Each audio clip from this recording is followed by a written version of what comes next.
यो सडककै कारणले गएको नि यो सडक यहाँ खनेर माटो तल नझार्नु भएको भएदेखि यसरी पहिरै आएको थिएन आजसम्म।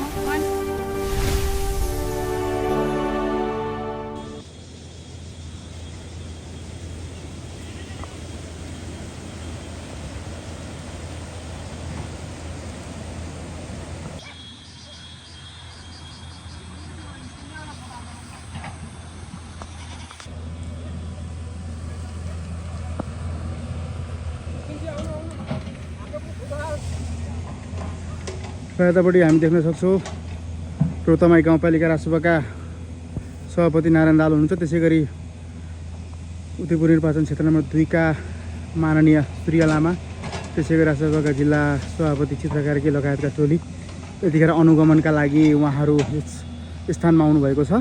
चाहिँ यहाँनिर पहिरो गयो त यो सडककै कारणले गएको नि यो सडक यहाँ खनेर माटो तल नझार्नु भएको भएदेखि यसरी पहिरै आएको थिएन आजसम्म। हामीले 40 वर्ष भइसक्यो, हामीलाई थाहा छैन यहाँ यसरी पहिरो आएको। म 60 वर्ष पुग्न लागे, मलाई थाहा थिएन यो सानो खहरे यो खहरे आएको यहाँ चाहिँ थिएन, उता खहरे नै हो। त्यो पल्लो खहरे चाहिँ पहिलादेखि नै आउँथ्यो हैन, कहिलेकाहीँ ठुलो पानी पर्ने बेलामा आउँथ्यो। यो चाहिँ जिन्दगीमा कहिले नआउने यो सडक यो रोडकै कारणले आएको हो। यो पनि उतै जोडिया थियो क्या, उता टालिया छ नि, त नआएर पनि त्यही गर्नु। मेरो बालबच्चा सानो सानो छ। यो हजुरको क्षति भएको हजुरको यहाँनिर के नाम हजुरको? मेरो टीका माया मगर। बालबच्चा कति जग्गा छ यहाँनिर हजुरको? नाति मेरो हजुर यहाँनिर 1.5 बिघा जति होला। ए तपाईँ सँगसँगै अरूको पनि परेको छ? अरूको पनि परेको छ। यो मेरो जेठाजीको हो। हजुर यता पनि यता माइला जेठाजीको हो, यता पर्तिर। ए हजुर यतापट्टि यता यो घारी भएको जेठाजीको हो। यो यही परेर छोड्नु भएको मेरो हो। ए ओके मेरो अनि अलिकता यहाँ जेठाजीको पर्छ। यता के रे 2 कट्ठा आमाजुको हो, पल्तिर आमाजुको, मेरो आमाजुको हो। हजुरको फर्म? मेरो यो फर्म कति क्षति भएको रहेछ त्यो? फर्मबाट अलिकति कोट्याएको तर हेर्नु भएन र हेत्तरी कसरी चाहिँ त्यहाँ कति क्षति भएको जस्तो अनुमानित? मेरो त्यही बङ्गुर फर्म मात्रै 17-18 लाख त्यहाँ बङ्गुर कतिको छ? केही पनि भनेन हैन, उहाँको मात्रै यो जग्गा जति पुगेको अहिले उठी गएको मेरो केही पनि छैन, अरू उता जाने ठाउँ पनि छैन। कति थियो जग्गा यहाँ? मेरो कसैले खबर ल्याए पनि होइन, बाँकी रहेको यति हो। यो धान नभए के हो, यति नै हो दुवै। अब बाँकी रहेको यही 3 जग्गा हो।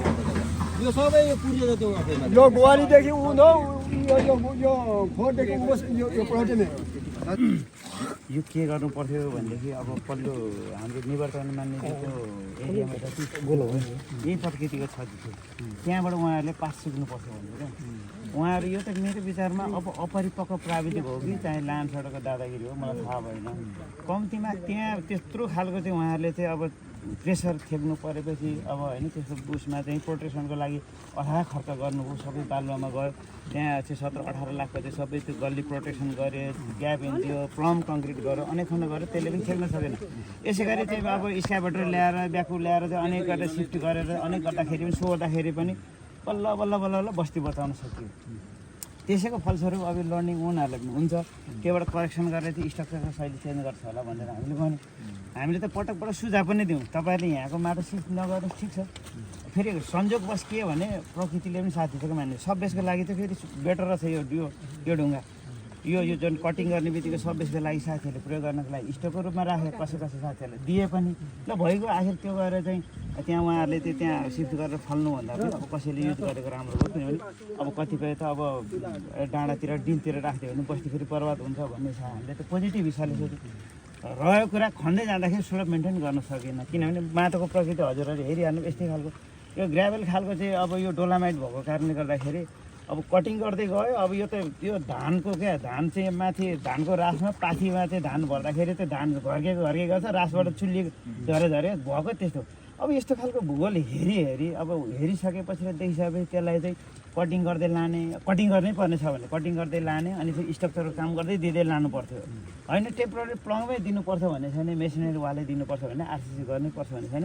तर टेम्पोररी उहाँहरूले रेड जाली दिएर पनि धनकोटा जस्तो अथाह विकट बाटो त प्रोटेक्सन भएको छ, अनि त्यसरी गर्नुपर्छ उहाँ गर्नु भएन एउटा कुरो दोस्रो कुरो माथि ढुङ्गा भन्दा मुनिबाट चाहिँ स्ट्रक्चरको काम गर्दै गर्दै तलतिर झारिदिनु हो क्या हजुर त्यसरी पनि गर्नु हुँदैन त्यो स्ट्रक्चरको काम चाहिँ यहीँदेखि जति यो करमगाछी भन्ने ठाउँ छ त्यहाँदेखि चाहिँ कटिङ पनि गर्दै स्ट्रक्चर पनि सुरु गर्दै जानुहोस् है भनेको साथीहरू टेर्दैन मैले प्राविधिक साथीहरूलाई पनि भने अब निराउनु व्यवसाय के दोष अब कम्तीमा पनि प्राविधिक सरहरूले कार्यालयले चाहिँ प्रेसर फेक्नुपर्ने हुन्छ प्रायः कार्यालयले चाहिँ अलि काम गर्ने शैली चेन्ज गर्नुपर्छ मोडालिटी चेन्ज गर्नुपर्छ जन पनि नखटेको होइन खटिराखेको छ मानिसले र त्यसको फलस्वरूप साथीहरूले चाहिँ जनाउ दिँदा पनि नलागेको कारणले गर्दाखेरि यो स्थिति भयो मानिसले यो चाहिँ खासै भन्यो ल्यान्ड सडकको प्राविधिकको लापरवाहीको कारणले हुँदैन किनभने विकास त हुन्छ त विकास सँगसँगै विनाश पनि हामीले सहन सक्छौँ तर यो सही होइन कि यो असही हो यो 4 बिघा हेर्नु न मानिसले हजुर आफै प्रत्यक्ष हेरिराख्नु भएको छ हिजो निवर्तमान माननीयज्यू आउनुभयो मान्यज्यूले पनि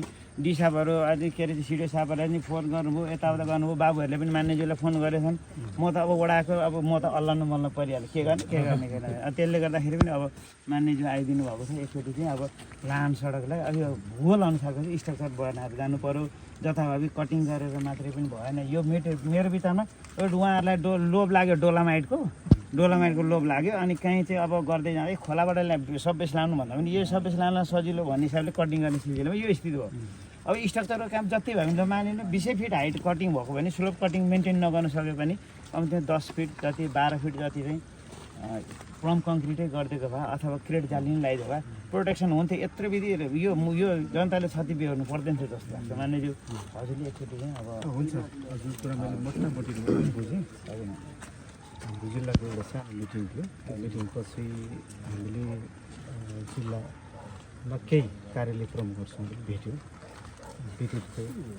त्यसै गरी चाहिँ हामीले अन्य साथीहरूसँग पनि भेट्यौँ अनि त्यतिखेर हामीले थाहा पाइसक्यो आउन अलिकति ढिला भयो यहाँ हेरेर फर्किनु भएको छ डिसापलाई पनि बोलाएरै डिसाप मात्र पनि कन्ट्र्याक्टर पनि थियो अनि उहाँलाई स्ट्रिक्टली भनेको छ यो पहिलो पनि होइन होला अन्त्य पनि होइन जस्तो यहाँ जति नै सोरे पनि जहाँबाट झरिराखेको छ त्यसको रोकथाम भएन भने त फेरि पनि भोलि क्षति हुन्छ होइन जसले यो काम बिगारेको त्यसले सपार्नु त पर्छ भनेर हामीले एकदम स्ट्रिक्टली उहाँहरूलाई भनेको छ अनि उहाँले भन्नुहुन्छ 2टा मिसिन मैले लगाइसकेको छु भनिसकेको छु भन्ने यसो हेर्दाखेरि 2टा देख्यौँ एउटा चाहिँ सानो एउटा ठुलो रहेछ होइन अब यसलाई भर्खरै पनि साहबलाई अलिक समय भएपछि उहाँलाई पनि देखाउँ भन्ने थियो साँच्चै लाग्छ मुर्कुजी बजार छेउतिर कतै पर्खिरहनु भएको कटारतिर आउँदै हुँदैछ उहाँलाई पनि देखाउँछु भन्ने थियो अब रात परिसक्यो त्यो कारण चाहिँ अब यसलाई अन्तिम नमानेर जो जति क्षति भएको छ तपाईँहरूको अब क्षति भएको छ क्षतिपूर्ति त पाउनै पर्छ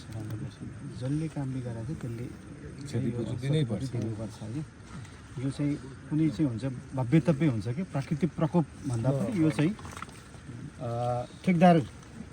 ठेकदारको लापरवाहीको कारण चाहिँ यो भएको घटना हो होइन जस्तो अहिले सोरौँला फेरि पनि धानखेत बनाउला फेरि पनि माथि तपाईँको त्यही गल्ती भयो भने त फेरि पनि तपाईँको यो त कम होला योभन्दा बढी हुन्छ पक्कापक्की हो नि त यही कुरा उहाँलाई हामीले राखेका छौँ होइन बाँकी कुरा चाहिँ कहीँ कतै हामीले अझै पनि समन्वय पहल गर्नुपर्ने रहेछ भने जिल्ला विपद समिति पनि कुरा राखेर साथीज्यूले मोटामोटी तपाईँहरूको के कति क्षति भएको छ त्यो उहाँले टिप्पणी चाहिँ उहाँ छ तपाईँहरूको नम्बर समेत पनि हामीले लिएका छौँ बाँकी चाहिँ अब रात पनि लाग्यो होइन बिस्तारै हामी फलो पनि गर्छौँ अनि यो अप्ठ्यारो